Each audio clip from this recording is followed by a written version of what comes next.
अस्सलाम वालेकुम वरहमतुल्लाह। बच्चों, मैं कह रहा हूँ कि आप लोगों का कोई क्वेश्चन वगैरह है जो लास्ट लेक्चर हमने 2 ऑनलाइन देखे हैं, तो आप मुझे चैट में लिख दीजिए इधर ही। ये जो राइट साइड पे बॉक्स आ रहा होगा आपके पास चैट वाला, तो मैं उसमें इंशाल्लाह ताला आपको फिर आंसर दे दूँगा। मेरी आवाज़ आ तो रही है ना आपको?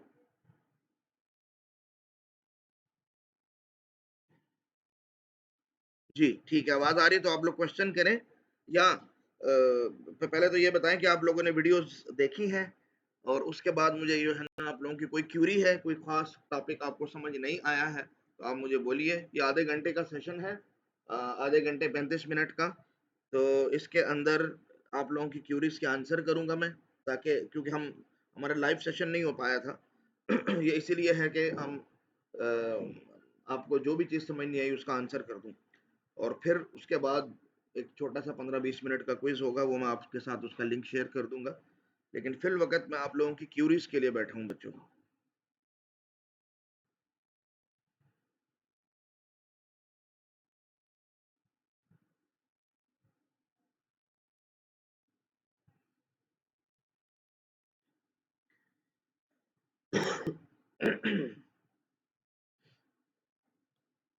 आप में से कोई भी बंदा कोई भी क्वेश्चन नहीं कर रहा है, तो इससे क्या समझा जाए कि सब कुछ आ गया है? क्योंकि किसी की क्यूरी मुझे रिसीव नहीं हो रही है मैसेजेस में बच्चों।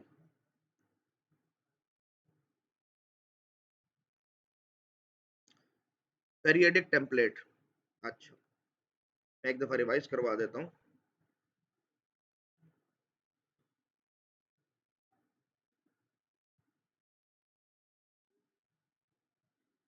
तो पहले तो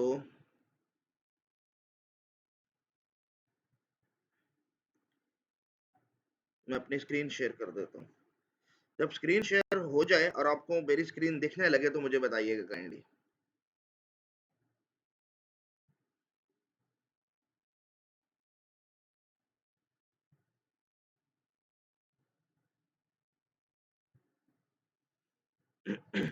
स्क्रीन शेयर हो रही है बच्चों? ठीक है, ठीक है, ठीक है, ठीक है। अच्छा, तो पहले मैं वेरिएडिक टेम्पलेट जो है वो डिस्कस कर लेता हूँ।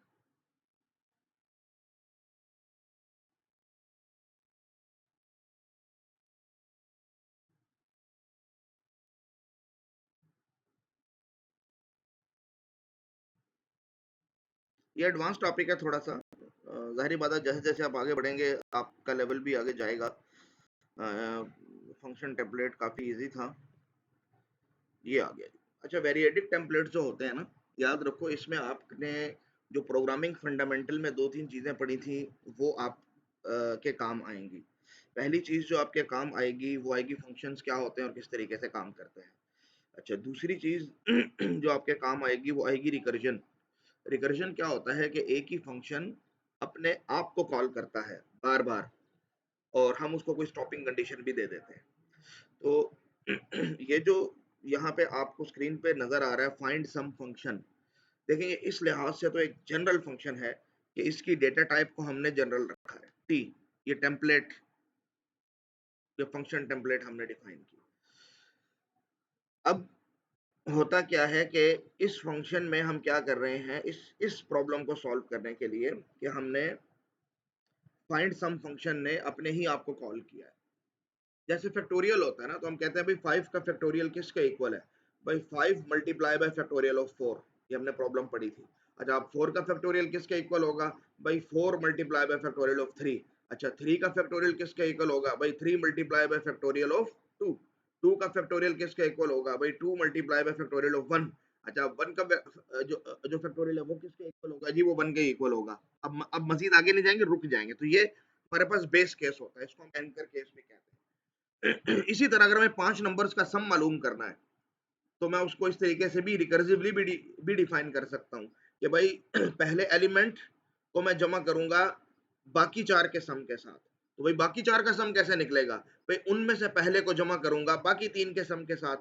तो भाई उन बाकी 3 का सम कैसे मालूम करूँगा? भाई उनमें से पहले को जमा करूँगा बाकी 2 के सम के साथ। तो जो 2 हैं उनका सम कैसे मालूम करूँगा? भाई उनमें से पहले को जमा करूँगा लास्ट वाले के सम के साथ। तो वो लास्ट वाले का सम कैसे मिलेगा? कहेंगे जी उसका सम वो खुद ही होता है। तो इसीलिए जब वो लास्ट केस है तो ये लिखा हुआ है हमने कि जब एक ही वेरिएबल हमें मिलेगा, जो मैं हाईलाइट कर रहा हूँ इस टाइम पे स्क्रीन पे, तो सेम वही वेरिएबल रिटर्न कर दो। और अगर वेरिएबल ज्यादा है तो उनमें जो पहले वाला है, फर्स्ट वाला, उसको ऐड करना है जो रेस्ट ऑफ द लिस्ट है। और वो जो रेस्ट ऑफ द लिस्ट होती है उसके लिए हम डॉट डॉट डॉट इस्तेमाल करते हैं। इसका मतलब होता है वो ज्यादा हो सकते हैं। वो कितने हो सकते हैं? वो कितने मर्जी हो सकते हैं। वो 7 हो सकते हैं, 8 हो सकते हैं। तो जो उनका आंसर होगा, तो हम इस अंदाज से इसको देखते हैं। और फिर मैंने अगली स्लाइड पे आपको उसकी पूरी वर्किंग समझाई थी एनिमेशंस की फॉर्म में। तो आप इसको एक दफा फिर देख लीजिएगा। मैंने अभी ये क्विज में इंक्लूड नहीं किया है क्योंकि ये एडवांस टॉपिक है, मुझे पता था इसको समझने में थोड़ा टाइम लगेगा और इस पोर्शन को आपको 2 या 3 दफा देखना पड़ेगा, तो उसमें परेशान होने की जरूरत नहीं है, लेकिन आप इसको बाद में जरूर देखिएगा। ठीक है, ये तैयबा का क्वेश्चन था। अच्छा, यूसरा आबिद का क्वेश्चन क्या है? अच्छा, और भी क्वेश्चंस आए हैं, ठीक है, मैं देख लेता हूँ बाकी क्वेश्चन भी। यूसर आबिद का क्वेश्चन है कि एक क्वेश्चन है जिसमें हम सी इन डॉट गेट लगाकर उसमें str6 और हैश, ये वर्क नहीं हो रहा है ऑनलाइन कंपाइलर में। अच्छा जी, ये शायद आप ये स्ट्रिंग वाले उसमें है। मैं स्ट्रिंग वाली फाइल ओपन कर लेता हूँ।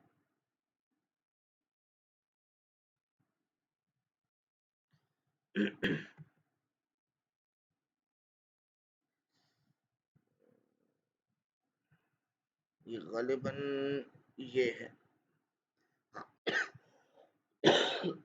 ये चीज थी कि मल्टीलाइन स्ट्रिंग्स किस तरीके से हम रीड करें। तो मल्टीलाइन स्ट्रिंग्स अगर हमें रीड करने होंगे तो हमें वही सी इन डॉट गेट फंक्शन इस्तेमाल करना है, लेकिन इस फंक्शन को 3 आर्गुमेंट्स चाहिए। पहला आर्गुमेंट चाहिए वो वेरिएबल जिसके अंदर डाटा सेव होना, दैट इज str। दूसरा आर्गुमेंट ये चाहिए कि भाई मैक्सिमम लिमिट कितनी होगी। तो चूंकि यहाँ पर मैक्सिमम लिमिट 80 है तो आप 80 लिख दें। अच्छा, जो मैंने आपसे पहले स्लाइड शेयर की थी उसमें 6 थी, तो वो ये है कि 6 के बाद एक्सेप्ट नहीं करेगा, 7वां एक्सेप्ट नहीं करेगा, 8वां एक्सेप्ट नहीं करेगा, लेकिन वो आप अपनी मर्जी से सेट कर सकते हैं। तो फिर और इंटर पे भी ये अगली लाइन पे चला जाएगा। तो अब इसके साथ क्या करें, किस तरीके से ये काम करे? तो भाई हैश जब तक नहीं दबाऊंगा ये मुझसे इनपुट लेता रहेगा। ठीक है। अच्छा देखिए, जो कंपाइलर के इश्यूज हैं हम उनको यहाँ बैठे बैठे फिक्स नहीं कर सकते। ऑनलाइन कंपाइलर बाज दफा बहुत सी चीजें सपोर्ट करते हैं, बाज वो बहुत सी चीजें सपोर्ट नहीं करते हैं। यहाँ हमारे पास, हम इस प्रोग्राम को रन करते हैं। अच्छा, अगर आप एक और मसला मैं आपको बताऊं, अगर आपने कॉपी पेस्ट करके रन किया होगा ना, तो उसमें बाज दफा ये प्रॉब्लम होती है कि स्लाइड से जब आप कोई चीज कॉपी पेस्ट करते हैं तो वो as it is copy paste होती नहीं है। जिस तरह मैंने देखिए अभी कॉपी पेस्ट किया, मेरे पास एरर्स आए। तो एरर्स क्यों आए? कि वो सिंगल कोट उसने अपनी वाली कहीं से कॉपी पेस्ट कर दी, यानी अपने जो उसके टेम्पलेट के मुताबिक थी। तो हालांकि ये वाली सिंगल कोट नहीं, ये वाली सिंगल कोट होती है जो बिल्कुल स्ट्रेट होती है। तो ये बाज़ दफ़ा कॉपी पेस्ट में मसाइल होते हैं। इसलिए मैं देखो, भी मैं जब इसको सही कर रहा हूँ तो मेरे पास एरर नहीं आ रहा और मैं मल्टी लाइन स्ट्रिंग्स एक्सेप्ट कर रहा हूँ जब तक मैं हैश नहीं प्रेस कर रहा। तो देखिए मेरे पास आंसर आ गया। तो ये आप पहले देखिएगा कि आपका एरर कौन सा आ रहा है। तो जो बहुत स्पेसिफिक एरर होगा ना, फिर आप उसको मुझसे डिस्कस कीजिएगा कि सर ये वाला एरर आ रहा है, तो हम देख लेंगे उसका फिर आंसर क्या है। ठीक है। ये एक और क्वेश्चन हो गया हमारा। अच्छा, passing objects by const arguments. ठीक है, मैं ये भी समझा देता हूँ। और लास्ट में है स्ट्रिंग्स इन सी प्लस प्लस। तो स्ट्रिंग तो एक बहुत बड़ा टॉपिक है। तो अगर आप कहोगे स्ट्रिंग्स ही समझ नहीं आया तो वो पूरे का पूरा स्ट्रिंग हम कैसे, किस तरीके से उसको देखेंगे भाई? कोई स्पेसिफिक टॉपिक बताओ। तो पूरा लेक्चर तो रिवाइज नहीं हम कर सकते यहाँ पर। अच्छा, passing objects by const arguments बता देता हूँ, ये लेक्चर 1 में ही होगा।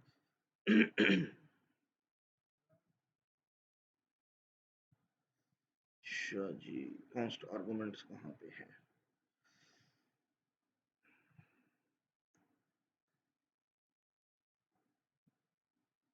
ये यहाँ देखिए। देखिए यहाँ पे इशू ये है कि हमने एक क्लास बनाई एग्जाम्पल के नाम से, और उसका एक प्राइवेट डेटा है VAL, वैल्यू मीन, जो भी नाम दे दें आप उसको। फिर पब्लिकली हमने 4 इंटरफेसेस दिए हैं। ऑब्जेक्ट के साथ बातचीत करने के लिए, इसको मैसेजेस भेजने के लिए। नंबर 1 उसका कंस्ट्रक्टर जो एक वैल्यू लेके वेरिएबल को असाइन कर देगा। नंबर 2 प्रिंट वैल्यू फंक्शन, जो भी वैल्यू में सेव होगा करंटली उसको प्रिंट करेगा। सेट वैल्यू फंक्शन, यूजर जो भी फंक्शन में वैल्यू देगा आर्गुमेंट के तौर पे वो उसको असाइन कर देगा, और गेट वैल्यू सिर्फ वो वैल्यू रिटर्न कर रहा है। अब इशू ये है कि हमने एक और फंक्शन बनाया है प्रिंट आफ्टर इंक्रीमेंट, कि इंक्रीमेंट करने के बाद प्रिंट कर दे, और हमने उसको दो चीजें दी हैं आर्गुमेंट के तौर पे। एक, उसको एग्जाम्पल क्लास ही के दो वेरिएबल्स रिसीव होंगे, लेकिन पहला वेरिएबल की कॉपी रिसीव होगी और दूसरे वेरिएबल का निकनेम यानी एक रेफरेंस मिलेगा उसे, मतलब दूसरे वेरिएबल का डायरेक्ट एक्सेस। अब हम कर क्या रहे हैं कि v dot set value v dot get value plus 1, इसका मतलब ये है कि यूजर सॉरी इस क्लास की ये जो v है ऑब्जेक्ट, जब इसको कोई रिसीव होगा उसकी लोकल कॉपी इसने अपने पास रिसीव कर ली है, उसकी इंटरनल वैल्यू देखेगा कि उसके अंदर क्या सेव है, उसके अंदर 1 ऐड करेगा और उसको सेट कर देगा। मैं आपको डायग्राम के जरिए ये समझाता हूँ, दोबारा से मैं समझा देता हूँ। तो हम पहले मेन फंक्शन की तरफ आते हैं। मेन फंक्शन में हमने दो ऑब्जेक्ट्स बनाए e1 e2। e1 ऑब्जेक्ट जो है हमारे पास, इसके अंदर कुछ सेव है, वो सेव है 4, और e2 ऑब्जेक्ट जो है इसके अंदर जो चीज सेव है दैट इज अगेन 4, क्योंकि हमने यही बोला है उसे। फिर हम कह रहे हैं e1 डॉट प्रिंट वैल्यू, तो e1 के लिए प्रिंट वैल्यू फंक्शन कॉल हो जाएगा, और प्रिंट वैल्यू फंक्शन क्या कर रहा है, स्क्रीन पे प्रिंट कर रहा है वैल्यू। तो value is what ever that value is 4, तो वैल्यू इज 4 प्रिंट हो जाएगा। यही काम हम e2 के लिए भी कर रहे हैं, तो e2 डॉट प्रिंट वैल्यू का मतलब भी यही है कि e2 के अंदर जो वैल्यू सेव है दैट इज 4, वो उसको प्रिंट कर गया, तो वैल्यू इज 4 ये स्क्रीन पे प्रिंट हो जाएगा। यहां तक तो कोई इशू नहीं है। फिर हम कह रहे हैं फंक्शन कॉल करो प्रिंट आफ्टर इंक्रीमेंट, इसको e1 और e2 दोनों दे दो, लेकिन e1 रिसीव होगा v में एज अ लोकल कॉपी। इसका मतलब प्रिंट आफ्टर इंक्रीमेंट फंक्शन एक लोकल कॉपी बनाएगा, उसको नाम देगा v, और e1 को उसमें कॉपी कर लेगा। अब v और e1 सेपरेट एंटिटीज हैं, सेपरेट ऑब्जेक्ट्स हैं, ठीक है। लेकिन जो e2 है ये पास बाय रेफरेंस है, इसका मतलब e2 की कोई लोकल कॉपी नहीं बनेगी, बल्कि इसी को रेफर करने के लिए एक रेफरेंस दे दिया जाएगा r का। तो प्रिंट आफ्टर इंक्रीमेंट अपनी घर में बैठा बैठा r को कॉल कर सकता है, मींस e2 को कॉल कर सकता है, because r and e2 are the same. अब हम ये कह रहे हैं कि जब हम कहते हैं v, तो v से मुराद ये लोकल कॉपी होगी, न कि ओरिजिनल e1 होगा।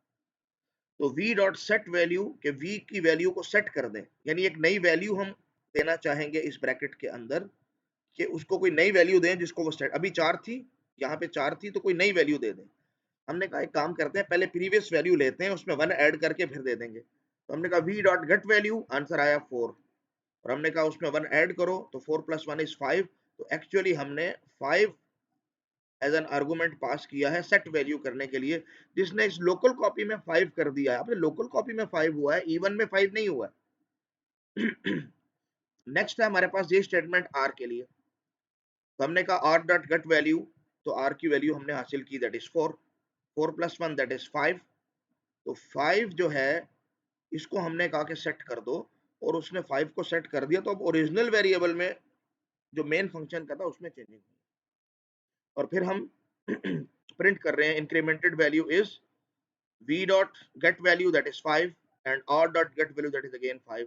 तो हमारे पास आंसर आएगा 5 और 5। तो इसका इससे ये पता चलता है कि भाई वैल्यूज इंक्रीमेंट हो चुकी हैं, लेकिन फर्क क्या है, एक में लोकल कॉपी में ओरिजिनल में चेंज नहीं हो, और एक में ओरिजिनल में चेंज नहीं। इसके बाद हमने जब दोबारा कहा कि e1 और e2 की वैल्यूज को प्रिंट करो, तो देखें e1 ओरिजिनली चेंज नहीं हुआ, तो उसका आंसर 4 आएगा। e2 चेंज हो चुका है, उसका आंसर 5 आएगा। ये हमारे पास आंसर है, वही जो हमने कहा 4 4 5 5 4 5। अब ये किस तरीके से है ये आपको पता चल गया। तो हो ये रहा है कि प्रिंट फंक्शन ने तो सिर्फ प्रिंट करना था, उसका नाम यही बता रहा है कि उसने प्रिंट करना था। तो प्रिंट फंक्शन को हमने यहाँ अलाउ किया। देखिए जब आप ओरिजिनल चीज का एक्सेस दे देते हैं ना, तो वो वाला फंक्शन उसमें चेंज भी कर सकता है, क्योंकि ओरिजिनल एक्सेस उसके पास है। मैं आपको अपने कमरे की चाबी दूंगा तो आप वहां से कोई भी चीज ले सकते हो, कोई भी चीज ट्रेस कर सकते हो, ले भी सकते हो। तो अगर मैं रिस्ट्रिक्शन लगाना चाह रहा हूँ कि ठीक है भाई ओरिजिनल का एक्सेस दे रहे हैं लेकिन सिर्फ देखने के लिए, आप उधर से वैल्यू चेंज नहीं कर सकते, तो उस सूरत में हम लगाएंगे कॉन्स्ट कि भाई ठीक है ओरिजिनल का एक्सेस मिल रहा है लेकिन सिर्फ रीड करने के लिए, राइट नहीं कर पाएगा, आप इसको कर पाएंगे। अब अगर आपने यही कोड रन किया और राइट करने की कोशिश की, आपको एरर मिलेगा कि भाई देखो आर को एक्सेस मिल रहा है, यानी आर के जरिए आपको एक्सेस मिल रहा है E2 का, बड़ी अच्छी बात है, एक्सेस मिल गया, लेकिन सिर्फ रीड करने के लिए था। कॉन्स्ट का मतलब यह है कि आपके लिए ये कांस्टेंट है, आप इसको चेंज नहीं कर सकते हो। आप चेंज करने की कोशिश करोगे तो आपको एरर मिलेगा। तो इसलिए जब भी हम आर का कोई फंक्शन, आर के लिए इस क्लास का कोई भी फंक्शन कॉल कर रहे हैं, चाहे वो गेट वैल्यू है या सेट वैल्यू है या प्रिंट वैल्यू है, तो हमारे पास एरर्स आ रहे हैं। अब सवाल ये पैदा होता है कि get value sorry set value के अंदर एरर आए तो समझ में आता है, क्योंकि सेट वैल्यू फंक्शन वैल्यू को सेट करता है, ओरिजिनल वैल्यू को चेंज करता है। लेकिन गेट गेट वैल्यू में तो एरर नहीं आना चाहिए, क्योंकि गेट वैल्यू का कोड में क्या लिखा हुआ है देखें, सिर्फ रिटर्न करना है उसने, ये कोई वैल्यू चेंज नहीं कर रहा वीएल। तो यहाँ एरर क्यों आया भाई? यहाँ एरर इसलिए आया कि जस्ट प्रिंट इंक्रीमेंटेड फंक्शन जो है, ये क्लास का अपना फंक्शन नहीं है मेंबर, ये एक्सटर्नल फंक्शन, इस क्लास के लिए एक्सटर्नल फंक्शन है। तो इस इसको नहीं पता कि ओरिजिनल, इसको सिर्फ ये पता है कि मेरे पास ये 3-4 फंक्शन है जिनके जरिए मैं इस ऑब्जेक्ट को मैसेज भेज सकता हूँ, लेकिन उसके बाद उसका एक्चुअल कोड क्या होगा किसी भी फंक्शन का, वो इसको पता ही नहीं है। यही एब्स्ट्रक्शन होता है। जब इसको पता ही नहीं है तो इसको ये भी नहीं पता कि वो फंक्शन एक्चुअली चेंज भी कर सकता है कि नहीं कर सकता। ये तो ह्यूमन को पता चलता है ना, यदि सेट वैल्यू का मतलब है वैल्यू सेट करनी है तो चेंज कर सकता है, गेट वैल्यू या प्रिंट वैल्यू चेंज नहीं कर सकता। लेकिन ये भी जरूरी नहीं है कि इस नाम से भी, यानी अगर ये नाम भी वो समझे अगर कंप्यूटर, तो इस पे फैसला करे। क्यों? देखें आप भी तो जस्ट प्रिंट इंक्रीमेंटेड फंक्शन में जो भी स्क्रीन के ऊपर है सेट वैल्यू करने की कोशिश कर रहे हैं, तो देखो ये तो सिर्फ नाम है, एक्चुअली तो आपका कोड बताएगा कि आप वैल्यू चेंज करना चाह रहे हो कि नहीं, और कोड एब्स्ट्रक्शन में है, जस्ट प्रिंट इंक्रीमेंटेड फंक्शन को दिख ही नहीं रहा। तो इसलिए वो कह रहा है भाई मुझे नहीं पता कि ये गेट वैल्यू फंक्शन या सेट वैल्यू फंक्शन में कौन सा फंक्शन चेंज कर रहा है वैल्यू, तो इस वजह से मैं उसको भी कॉल नहीं कर सकता। आप मुझे इंश्योर कर दो, क्योंकि मुझे इजाजत नहीं है। मैं इसलिए कॉल नहीं कर रहा कि ये मेरे पास object as a const object आया है, मैं इसमें चेंज नहीं कर सकता, और चूंकि मुझे नहीं पता कि आपका फंक्शन चेंज करेगा कि नहीं करेगा, तो मुझे भी नहीं इजाजत मिल रही चेंज करने की। या तो मुझे कोई श्योरिटी दो कि आपका गेट वैल्यू या सेट वैल्यू फंक्शन चेंज नहीं करेगा, तो मैं उसको कॉल ना करूं। तो हम कहते हैं ठीक है, इसका हल ये है कि हम गेट वैल्यू के साथ भी कॉन्स्ट लगा देते हैं, क्योंकि उसने एक्चुअली वैल्यू को चेंज करनी नहीं है। प्रिंट के साथ भी हम लगा सकते हैं, लेकिन यहाँ चूंकि इस्तेमाल हो रहा है गेट, इसलिए हम ये कर रहे हैं। तो अब तो एरर नहीं आना चाहिए गेट वैल्यू के जरिए। तो उन्होंने कहा जी ठीक है, अब एरर नहीं आएगा गेट वैल्यू के जरिए और हमारे पास चीजें प्रिंट हो रही हैं। तो ये चीज असल में सिखानी मतलूब थी, ठीक है, सिर्फ अपनी रिस्ट्रिक्शंस को और एक्सेस को कंट्रोल करने। देखिए एक्सेस कंट्रोल, यही तो असल चीज है यहाँ पर हमारे पास, ठीक है। अच्छा जी, आप लोग का अगला क्वेश्चन देखते हैं। Passing of the const arguments हो गया। अच्छा, मॉडिफाइंग स्ट्रिंग्स में बता देता हूँ। अच्छा यूसुफ बेटा, ये एरेज इन स्ट्रिंग्स, ये तो हमारे पास टॉपिक था पीएफ का, तो आप इसके लिए उसको रिवाइज कीजिए। इनपुट आउटपुट थ्रू स्ट्रिंग, ये भी पिछला टॉपिक है बच्चे, जो नया टॉपिक है उसमें से पूछो मेरे बेटे, तो पीएफ की चीजें है ना। मॉडिफाइंग स्ट्रिंग्स में बता देता हूँ, क्योंकि मॉडिफाइंग स्ट्रिंग्स इस वाला ही टॉपिक है। तो मॉडिफाइंग स्ट्रिंग्स की तरफ जाते हैं। आप कह रहे हो एरे ऑफ स्ट्रिंग, तो ये तो पीएफ का टॉपिक है, मैंने वहां पढ़ाया हुआ, ठीक है। मॉडिफाइंग स्ट्रिंग में आ जाते हैं और इनपुट आउटपुट विद स्ट्रिंग में आ जाते हैं। तो इनपुट आउटपुट के लिए तो बेटा वही फंक्शन इस्तेमाल हो रहे हैं जो हमारे होते हैं। जैसे यहाँ पे देखो इरशाद, गेट लाइन फंक्शन इस्तेमाल हो रहा है पूरी की पूरी लाइन रीड करने के लिए, ताकि स्पेसिस भी मैं अलाउ, इसलिए देखें आउटपुट में जो सुलेमान अहमद नाज है ये स्पेसिस के साथ एक्सेप्ट हुआ है। तो इसको आर्गुमेंट चाहिए दो, सी इन और फुल नेम, ठीक है। और अगर आप मल्टी लाइन रीड करना चाहते हो तो जैसे मैंने अभी बताया कुछ देर पहले, मल्टी लाइन के लिए आपको वो करेक्टर देना पड़ेगा जहां आप उसको टर्मिनेट कर सकते हो, ठीक है। मॉडिफाइंग का मतलब क्या है? अच्छा मॉडिफाइंग, ठीक है, ये भी इजी है। मॉडिफाइंग का क्वेश्चन पहले किया किसने, मैं देख लूं, ज़हरा ने, ठीक है। कहाँ, यहाँ पर देखिए, मॉडिफाइंग में ये है कि आप स्ट्रिंग में चेंज करना चाहते हैं। आप स्ट्रिंग में कई तरह की चेंजेस कर सकते हैं। आप स्ट्रिंग का कुछ हिस्सा इरेज कर सकते हैं, तो उसके लिए आप कहेंगे भाई जैसे यहाँ पर है,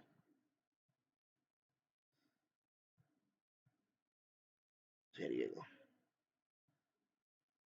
कि ओरिजिनल स्ट्रिंग आपके पास है quick send for count grey stone, फिर आप कहते हैं s1 डॉट इरेज 0,7। इसका मतलब ये है कि 0 इंडेक्स से 7 अल्फाबेट आपने रिमूव करने हैं।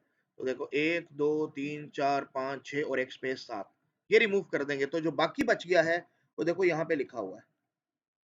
फिर आप एक तो आप कुछ हिस्सा उसका इरेज कर सकते हो, दूसरा कुछ हिस्से को इरेज करके उसको रिप्लेस कर सकते हो। जैसे आप कह रहे हो भाई 9 नंबर इंडेक्स से 5 अल्फाबेट को इरेज करो और उसकी जगह S2 मींस लॉर्ड लिख दो। तो आपने कहा जी 0 1 2 3 4 5 6 7 8 9, तो 9th से आपने 5, इन 5 को 1 2 3 4 5 रिमूव करना है और उनकी जगह क्या लिख देना है, लॉर्ड। तो आप अगली लाइन पे देखो काउंट की जगह पे लॉर्ड लिखा हुआ है उन 5 की जगह। अगले में यह है कि जीरो इंडेक्स से एक करेक्टर, जीरो इंडेक्स से एक करेक्टर को रिमूव करके उसकी जगह एस, स्मॉल एस लिख देना। तो अगले में देखो स्मॉल एस लिखा हुआ है हमने। इंसर्ट का मतलब कि कुछ रिमूव नहीं करना, इंसर्ट करना है सिर्फ। रिप्लेस, इरेज और इंसर्ट दोनों का मजमुआ होता है। तो इंसर्ट का मतलब है जीरो इंडेक्स पे S3 यानी डोंट को इंसर्ट कर दें, यानी शुरू ही में, तो शुरू ही में डोंट को देखें इंसर्ट कर दिया गया है ये चीज, तो इसलिए आपके पास आ गया। नेक्स्ट क्या है, S1 डॉट इरेज, S1 से कुछ मिटाना है। अच्छा भाई किस इंडेक्स से मिटाना है, तो उसने कहा जी पहले इसका पूरा साइज कैलकुलेट कर लो। हमने कहा पूरा साइज उतना ही होगा जितने अल्फाबेट्स होंगे, तो हम गिन लेते हैं जी 1 2 3 4 5 6 7 8 9 10 11 12 13 14 15 16 17 18 19 20 21 22 23 24 25 26 27 28 29, 29 है टोटल। तो आपने कहा कि लेकिन इनका इंडेक्स कहाँ से स्टार्ट होगा भाई, 0 से 28 तक।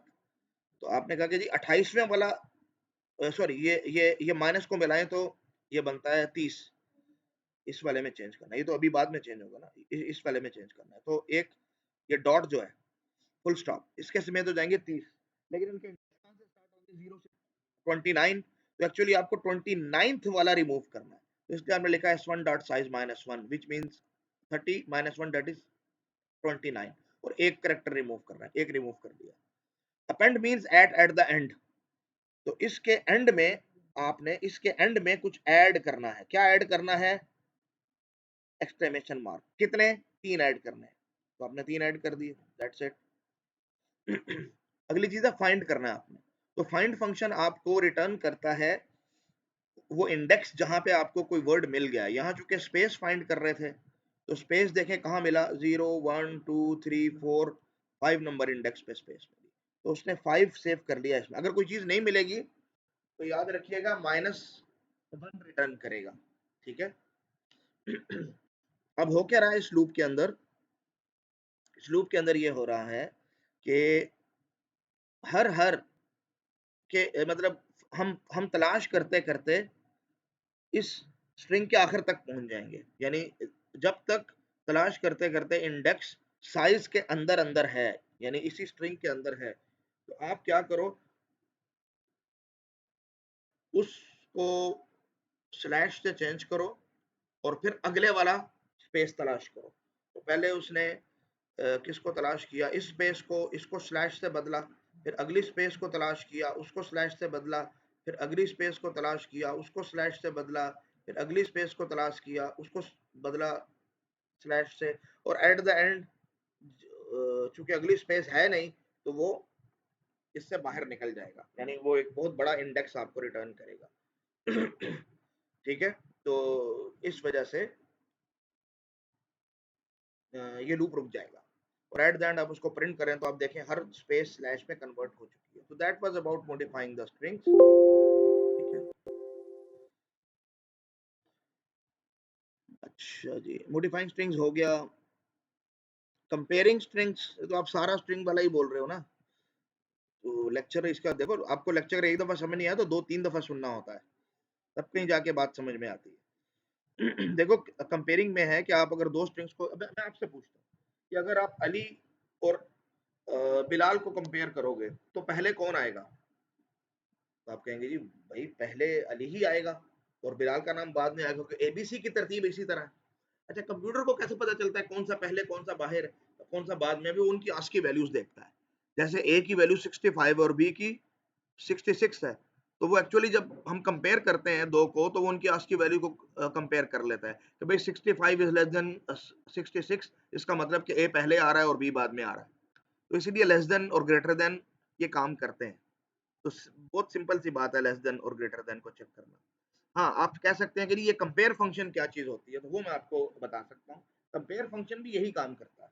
तो अगर दो वैल्यू सेम होंगी जिनको कंपेयर किया जा रहा है, जैसे असलम और असलम को कंपेयर कर रहा हूँ, या मैं कह रहा हूँ कि असलम के पहले दो अल्फाबेट और असद के पहले दो अल्फाबेट को कंपेयर करो, जैसे यहाँ पे लिखा हमने 02 का मतलब है कि स्टार्टिंग से दो, यानी 0 नंबर इंडेक्स से स्टार्ट करते हुए दो अल्फाबेट्स, यानी पहले दो। तो यूजर नेम के भी, सॉरी इसके, हाँ, और ए नेम के भी पहले दो। अब एक असलम है और एक असद है, तो दोनों के पहले दो अल्फाबेट्स ए एस ई हैं, तो वो दोनों सेम होंगे ना। तो अगर, तो कंपेयर फंक्शन को अगर दोनों चीजें सेम मिलती हैं तो वो रिटर्न करता है एक इंटीजर वैल्यू दैट इज 0। और अगर उसको पहली वाली वैल्यू छोटी वाली वैल्यू से कम मिलती है, यानी पहले मिलती है एबीसी की तरतीब के मुताबिक, तो वो एक नेगेटिव नंबर रिटर्न करता है, अदरवाइज वो एक पॉजिटिव नंबर रिटर्न करता है। That's it.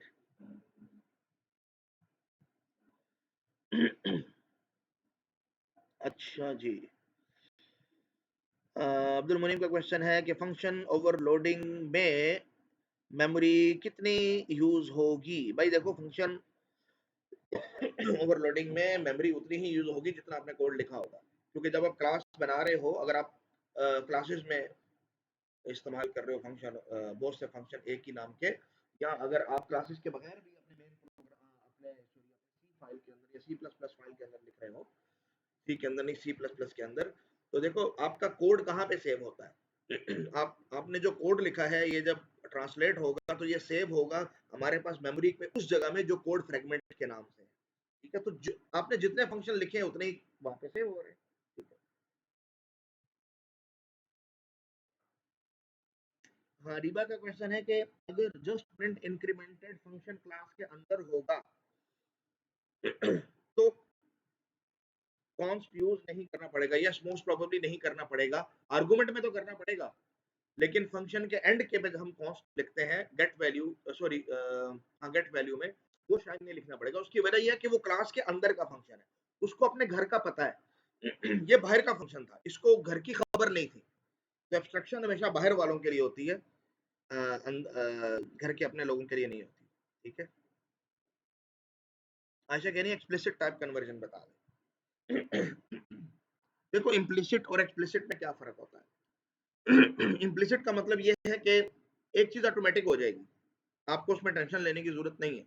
जैसे आप लिखते हो int i is equal to 9.3, तो आपको एरर थोड़ी देगा, वो 0.3 हटा के सिर्फ 9 सेव कर देगा, यानी खुद से उसने उस फ्लोट को इंटीजर में कन्वर्ट करके आपको दे दिया, तो ये उसने खुद कर दिया। अच्छा, कभी कभी आपको खुद जरूरत पड़ती है।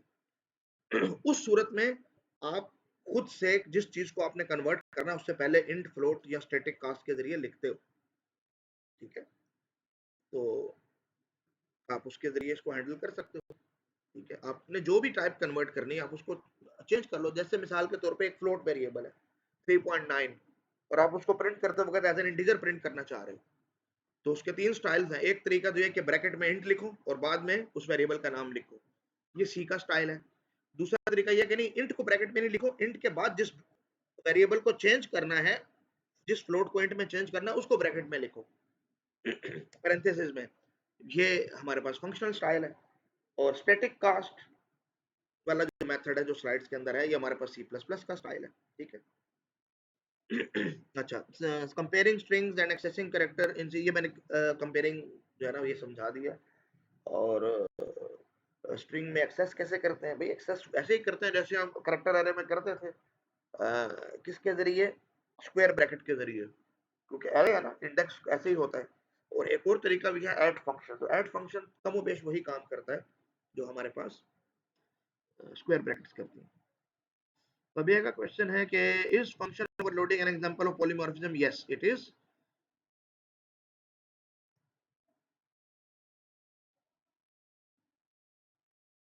अच्छा, रिबा कह रही है फंक्शन ओवरलोडिंग बाय सी स्टाइल वेरिएबल लेंथ में जो हेडर फाइल यूज की है उसके फंक्शन में कंफ्यूजन है। अच्छा, असल में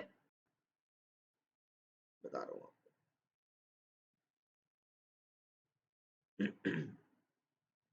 ये this is not technically overloading, लेकिन ठीक है टॉपिक वही चला आ रहा है तो इसने आपने पूछा। ओवरलोडिंग इसलिए नहीं कि मल्टीपल डेफिनेशंस नहीं। देखो होता क्या है हमारे पास कि हमने मेन फंक्शन के अंदर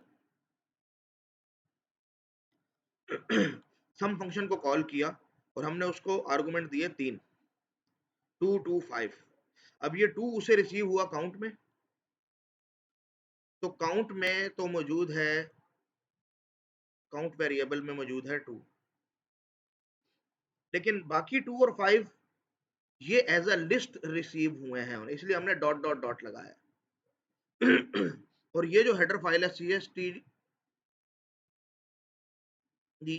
यानी सी स्टैंडर्ड आर्गुमेंट्स, तो इसमें क्या हो रहा है कि इसके अंदर बहुत सी चीजें डिफाइन है। अब हम सिर्फ उनको इस्तेमाल कर रहे हैं। हमने कहा कि वी ए लिस्ट, एक वेरिएबल लिस्ट बना दो ARGS के नाम से, और ये हमने लिस्ट बना दी। फिर हमने कहा कि इस ARGS लिस्ट में इसको स्टार्ट कर दो। अच्छा, इसके अंदर अब एलिमेंट कौन से आ जाएंगे हमारे पास, ये जो 3 वाले, ये जो 2 और 5 थे ये इसके अंदर आ जाएंगे, ठीक है। तो हमने कहा कि इसको स्टार्ट कर दो, मतलब अब ये लिस्ट काम करना शुरू कर देगी, ठीक है। और हमने कहा कि जितना काउंट भेजा है ना इसमें उतने ही एलिमेंट्स होंगे, यानी 2 एलिमेंट्स होंगे, तो इसमें मतलब 2 एलिमेंट्स होंगे। फिर हमने एक और वेरिएबल लिया सम, तो हमने कहा सम के अंदर अभी हम 0 सेव कर देते हैं। ठीक है, और इसके अंदर ये 2 और 5 आ चुका है, यहाँ तक की लाइन भी हो गई, यहाँ भी होगी। फिर हमने कहा एक काम करते हैं, क्योंकि इन दोनों को हमने सम करना है तो हम एक लूप चलाते हैं। तो i is equal to 0 to less than count means 0 to 1, यानी 0 और 1 इंडेक्स के लिए ही चलेगा, 0 और 1 इंडेक्स के लिए। इंडेक्स नहीं है यहाँ पे एक्चुअली, आप कुछ भी समझ लें।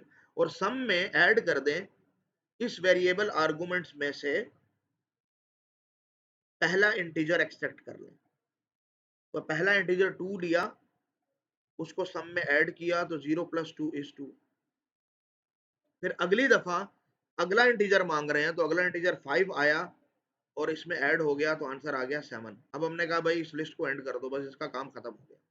और जो जो सम हुआ है 7, इसको रिटर्न कर दें, तो वो 7 यहाँ पे रिटर्न हुआ और वो प्रिंट हो गया।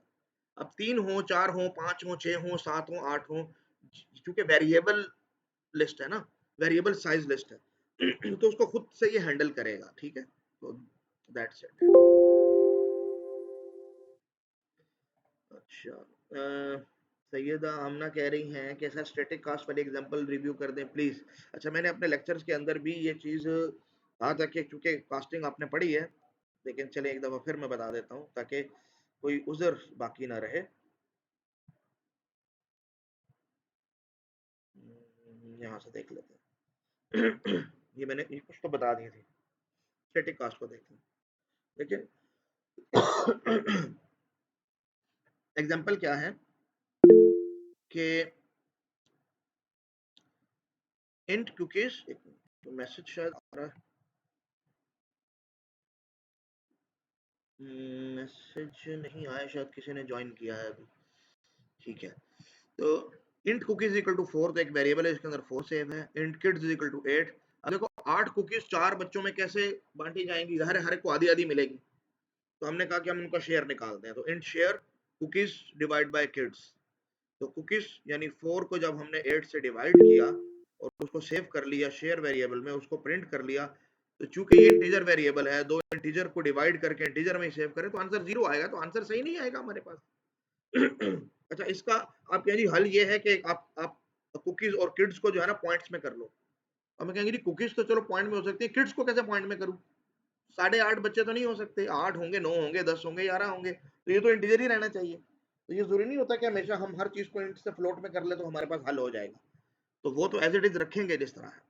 तो हमने कहा एक काम करते हैं, चलो हम इसी 4 डिवाइड बाय 8 को यानी कुकीज को किड्स से डिवाइड करके इंट में सेव करने के बजाय एफ शेयर के नाम से फ्लोट वेरिएबल में सेव कर लेते हैं। अब इसको प्रिंट करते हैं। अच्छा, मजे की बात, अब भी प्रिंट करने से आंसर 0 ही आ रहा है। उसकी वजह क्या है कि कुकीज और किड्स दोनों इंटीजर हैं, जब ये दोनों डिवाइड होते हैं तो आंसर इनका 0 एज एन इंटीजर आया। आप इसको फ्लोट में कन्वर्ट कर लो तो ज्यादा से ज्यादा 0.0 हो जाएगा, लेकिन 0.5 नहीं होगा। फिर हमने कहा चलो एक और एक्सपेरिमेंट करते हैं कि हम कुकीज और किड्स को जब कन्वर्ट कर लेंगे ना, को जब डिवाइड कर लेंगे ना, तो असाइनमेंट से पहले ही हम उसको फ्लोट में कन्वर्ट कर लेंगे और इस तरीके से कन्वर्ट करेंगे स्टैटिक कास्ट फ्लोट में।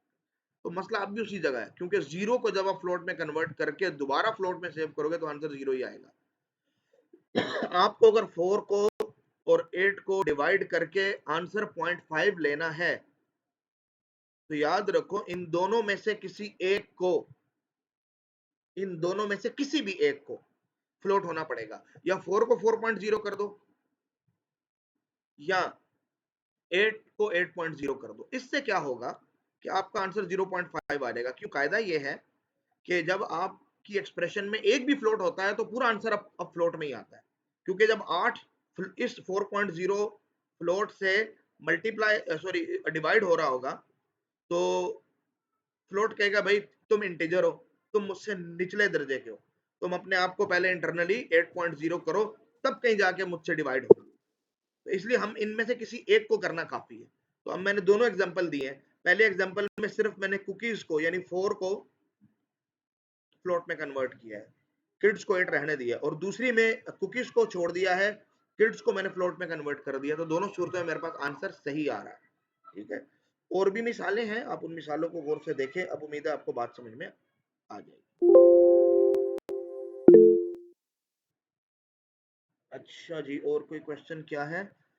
सर क्या हम फंक्शन ओवरलोड में डिफॉल्ट आर्गुमेंट यूज कर सकते हैं? हाँ जी, क्यों नहीं कर सकते, आप यूज कर सकते हैं। ठीक है, अच्छा ऐसी चीजें आप एक्सपेरिमेंट करके खुद भी ट्राई कर सकते हो मुझसे पूछने के बजाय, क्योंकि ये तो आपके पास मौजूद है, आप लिख लो।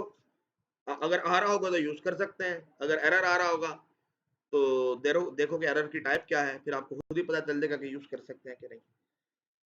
हाँ जी, कोई और क्वेश्चन है तो बच्चों बोलो, नहीं तो फिर मैं आपसे क्विज का लिंक शेयर करता हूँ। क्विज सिर्फ 20 मिनट के लिए खुलेगा, उन्हें 20 मिनट में आपको उस क्विज ऑनलाइन ही अटेम्प्ट करना है, गूगल फॉर्म होगा उसी पे अटेम्प्ट करना है। और वही आपकी अटेंडेंस होगी। इस 20 मिनट के बाद समझो आपकी अटेंडेंस लग जाएगी, जो जो बच्चे क्विज अटेम्प्ट कर लेंगे उनकी अटेंडेंस लग जाएगी। तो कोई क्वेश्चन है तो पूछो, नहीं तो फिर मैं लिंक शेयर कर देता हूँ।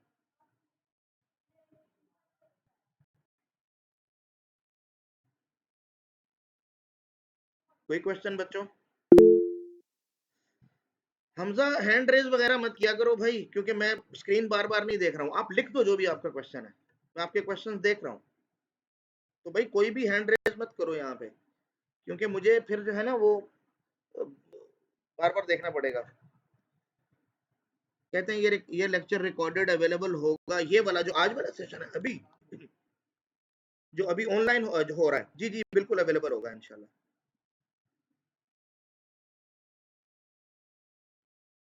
एक दो घंटे तक इंशाल्लाह ये वीडियो मैं अपलोड कर दूंगा।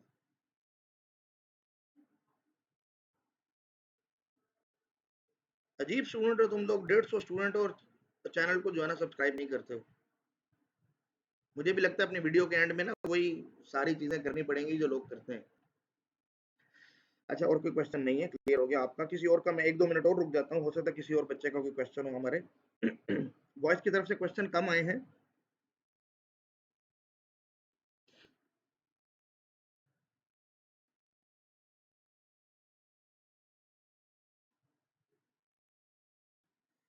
ठीक है, अगर किसी का कोई क्वेश्चन नहीं है तो अपना सेशन एंड कर सकते हैं।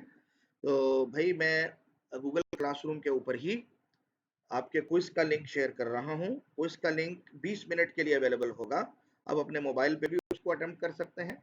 वर्किंग आपने कोर्स अपनी नोटबुक पे करनी होगी।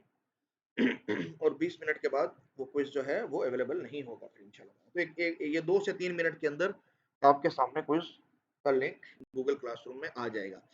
ठीक है बच्चों, ईद से पहले ये हमारा आखिरी सेशन था। अल्लाह ताला आप लोगों को खुश रखें, अपने वालिदैन की खिदमत करें, दुआएं लें, इबादत करें जितनी कर सकते हैं, और अपने वक़्त को कीमती बना लो बच्चों। और पढ़ो भी, ज़ाहिर बात है पढ़ना भी ज़रूरी है, पढ़ना भी है हमें, और दुआओं में भी याद रखो, आप सबकी दुआओं की हमें बहुत ज़रूरत है। ठीक है बच्चों, अल्लाह हाफ़िज़, अस्सलाम वालेकुम।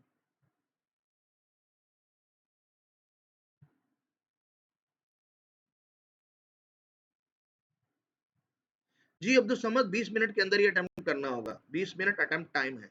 20 मिनट बाद क्विज क्लोज हो जाएगा, तो खुद से याद रखो। 20 मिनट के अंदर सबमिट का बटन दबा देना, चाहे आपने जितने भी क्वेश्चन किए हों। ये मैं अभी से आपको बता रहा हूँ।